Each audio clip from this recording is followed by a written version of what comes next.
All right.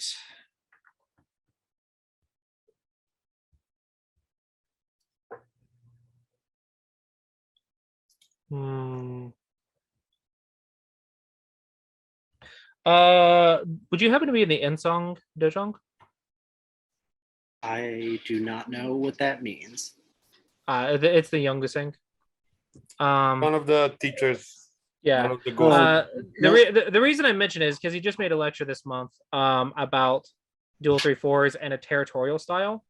I love the lecture. I watched That it. I've used that to quite success. I beat a 5-don with it, and Druch keeps using it to get ahead in the opening against single digit Q players, and then struggles to like get the win, but like he keeps getting his like 20-point leads in the opening.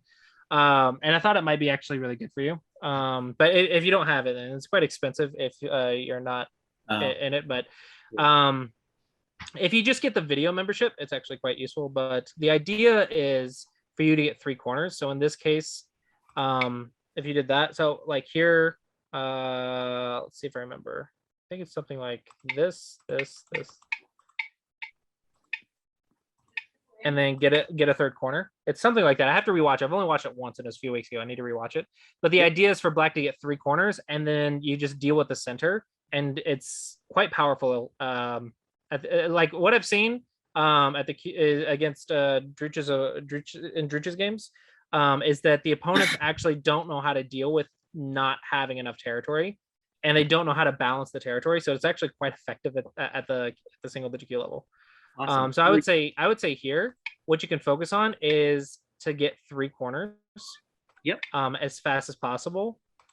And as soon as you have 3 corners, just focus on dealing with the center. Make sure white doesn't get too much, and just keep the balance.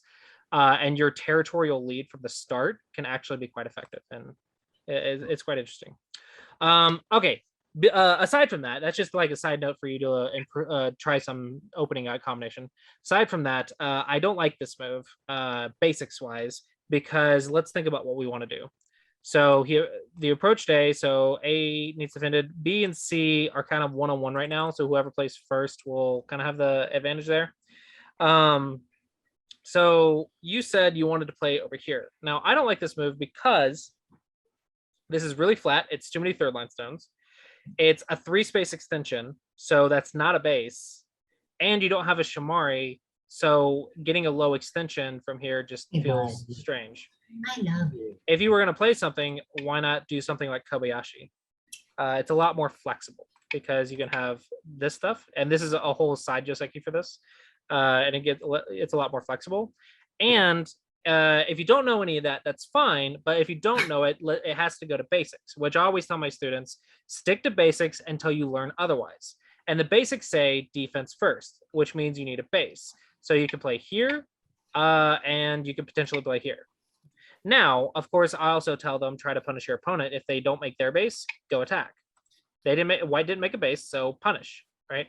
And then all we have to do is just stay strong, and we take the corner, and then maybe they take something, and then we can extend, whatever, right? We just play Josekis. The idea is you can go punish your opponent for not making a base after you make your base. But even if you don't know that, this move is fine up until single digit Q. So you're going on single digit Q, so this one's going to be a bit slow at that point. But the idea is if you don't know what to do, play defense first, and then add on layers to it. Like if you can play defense in a way that attacks your opponent, or maybe attack your opponent and be flexible with your defense, or whatever, right? There's many ways you can do it.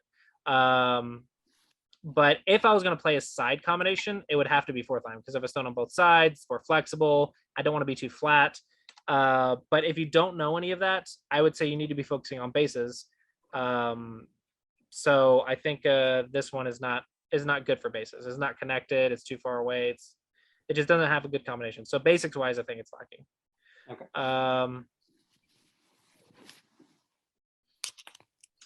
This one I don't like, but you ignored it actually. So white actually capped the A stone.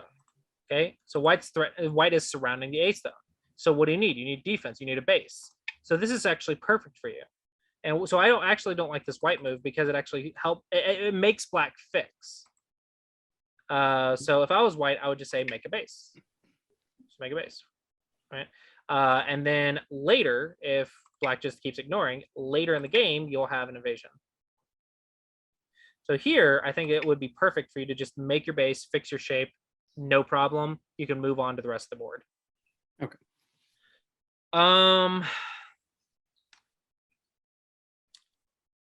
This is a big move, but there's so many like problems on the board. There's this group. So yeah, do you really want another problem? The more situations you have to deal with, the more confusing the game will get. And the more confusing the game is, the higher chance of you making a mistake. Yeah. Okay. White's not finishing Joseki's. I think we need to finish Joseki. We can punish here or go make our base up here. So not finishing Joseki's, I think, is wrong. You got it. Okay, stop playing these 3 space extensions. I don't think you know how to do them properly, and they're going to get you in a lot of trouble if you don't. It leads to complications. So if you find 3 space extensions constantly cause you trouble in the middle game, then just play simpler shapes. Like there's literally a 2 space extension Joseki here. It's very simple, very easy to use. Like this is very straightforward, very easy to use, very simple, and then you can go even do this stuff over here. So I think that you're playing just unnecessarily complex shapes that are going to create complications in the middle game. And like I said, the more complications, the more difficult the game. So White tries to attack. This is a common mistake. If you want to make shape, it needs to be 1 space away. But here you need to like lean. You need to gain strength by attacking this corner. Like this is perfectly fine for black. White gets a big corner, but you also didn't punish earlier. But now there's also a pincer. But even that's a lot of influence. You can use that influence to invade or whatever. But going here is a common mistake. So if this is the shoulder hit because it's closer to the center, I like to call this the armpit hit because it stinks. It leads to a double Hane because 2-on-2 double Hane, and it has bad liberties, and bad liberties create forcing moves to Sujis and everything else. You can see White's influence is actually quite big here, and you don't really have time to push out because there's a cutting point because you have bad liberties. Okay. So it's actually worse shape than if you had done this, and now you can move much faster without getting that surround. Gotcha. All right. So even though it looks less, it's actually better shape. So it has better follow-ups. It's okay, I guess. Definitely jump on this one. This is the 2-on-2. We need to jump here. I do want to double Hane, but I think you're too weak to do it. Maybe. I might be wrong there, but I would say at the very least, get out on this side. The reason for that side is that the white in the middle is weaker. I'm attacking the weaker white group. The left side? You're saying the correct side, the right side, that's better because the 2-on-2 is attacking the weaker white group as opposed to stronger white group. What's the reason? It's more like 2-on-2. Whoever plays first is going to have the advantage because of the lack. Yeah. Whoever gets this move is going to have an advantage. Makes sense. Okay. But it's hard for you to Hane with a weak group because you have cutting points, and that can be quite dangerous. So usually we just play here. And the reason for this is it threatens the tiger's mouth, and that would be fantastic shape for you. Gotcha. Yeah. So of course White defends, and then you just run away. And so you don't really get to take advantage of White, but you're also like the weak group, so you shouldn't be the one to take advantage. Gotcha. Okay. But the point is, you really need to prevent White from getting a Hane on your head, because that's just ugly. Like all those liberties are ugly. Just be wary of that shape. Yep. This is very greedy. You're very cuttable. Like I almost want to just cut you here. And maybe like start a fight to attack this right side, but maybe it's unnecessary because this is a lot of territory. But this is also like questionable shape. I don't know. Maybe this is fine, but you make me worried with 3 space to jump and then an additional cutting point. You have 2 cutting points. Makes me worried. Yeah. Okay. This one's slow because there's weaknesses on the board. So this one, white already has a base. You could also, if you want, if I was gonna play on this corner, it would be here because it's fixes the 3/3 while also taking the ice space. On the bottom, I think this would be very nice. So black doesn't get the Hane later, and it's just 20 points of territory, which is quite nice. Actually, this is about 30 points for white, so it's actually pretty good amount of territory. And 24 moves, getting 30 points. It's pretty fast because you only need 60 to win, so that's like halfway there in 30 moves. I don't understand this move. What are you trying to do? Maybe stay outside, stay on the outside, stay in the somehow try to stay in the center towards the All center. right. So in my classy approach, I say you either play defense, offense, or big move. And first off, are we playing big move? Because that's what it sounds like. Or are we playing defense? I guess it would be big move. Yeah. Okay, so big move is open corners. There are none. Open sides, there are none. Largest framework. So where's the largest framework? Top side for white? Maybe the right. Yeah, right side for white. The right side's blacks. I mean, like the top for white and potentially connecting with the bottom for white. That there's no connection there. Like there's nothing there.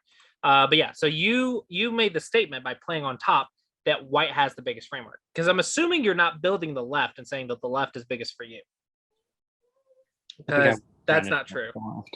Do what? I think I was trying to like develop the left, get okay. out. Okay, sure so you're developing the A area. Yeah. But the B area is much bigger for you. Yeah. Okay. Gotcha. So that's so when you're thinking about big move, you need to think about largest framework. Like think about where it is. If you're not playing defense or offense, then it's about the largest framework. So the B side is clearly bigger. Okay. So why not like shoulder hit and jump or something? That's much bigger. Cap, jump, maybe not that one. Maybe cap. But this is really fun. I hate third line. It's so hard to develop. But anyway, the right side is clearly bigger than the left side. Yeah. So playing the largest framework. Now you played an attachment. The problem with that one is there's invasion points right here, a very easy invasion points. Mm-hmm. So when you play this attachment, both sides get strong. So you get your area, white gets theirs, but you have a 3-space extension. They have a 4-space extension. So who gets more points if both sides get strong? They would. White would. Right. So that's why I asked if you're playing defense. If you're playing defense, then perhaps just like that is better for you. Just settle and move on, but don't kill the invasion points. If you play this attachment, not only do you not get the corner because you get influence, it's just nothing. But white also fixes that cutting point, that invasion point, and it makes it a lot harder for you to invade. And the corner's still open.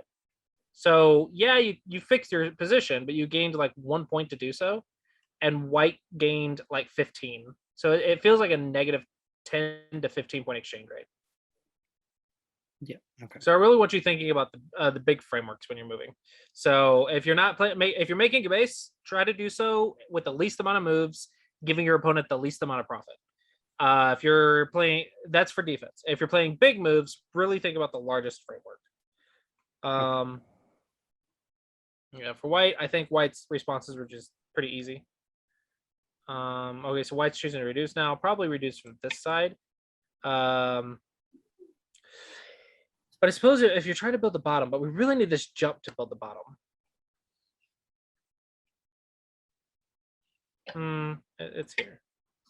That's the one you're looking for. If you're trying to connect under, but why are we trying to connect under? Like, aren't we alive? Yeah, right. Yep. So wouldn't it be better to build the framework?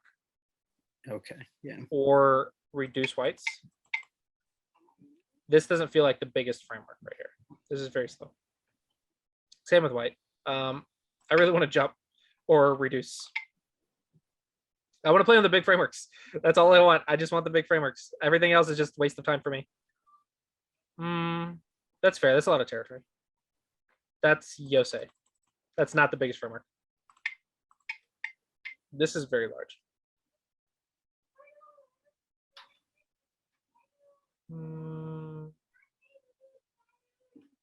I feel like we're not on the big frameworks because this is Dame. This is fixes and evasion points. So this is actually points. So this is good for white. I think this is bigger for white than the top, but there's also an evasion point. So maybe this one's fine. This one might be better though. Just simpler, safer. But it's fine. Oh, attaching makes your opponent strong. So if they have even a little bit of Aji and you attach, they lose all that Aji. So you have no more future potential there. Did you gain a lot for it? I don't think so. I think you gain like 2 points to fix white's shape. So yeah, this is a really bad exchange for black. Interesting.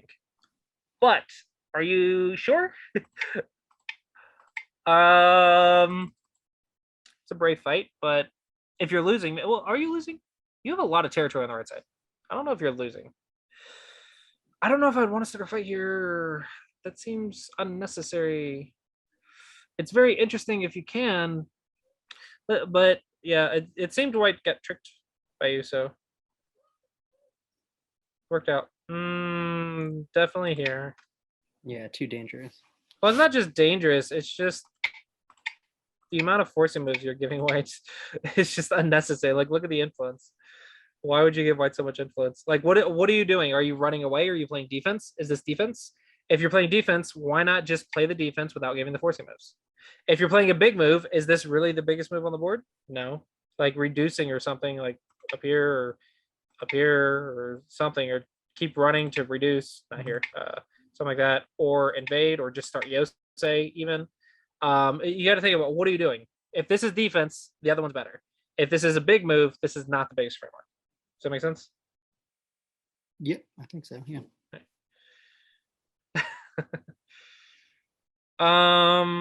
Okay, so I think I made a lot of comments.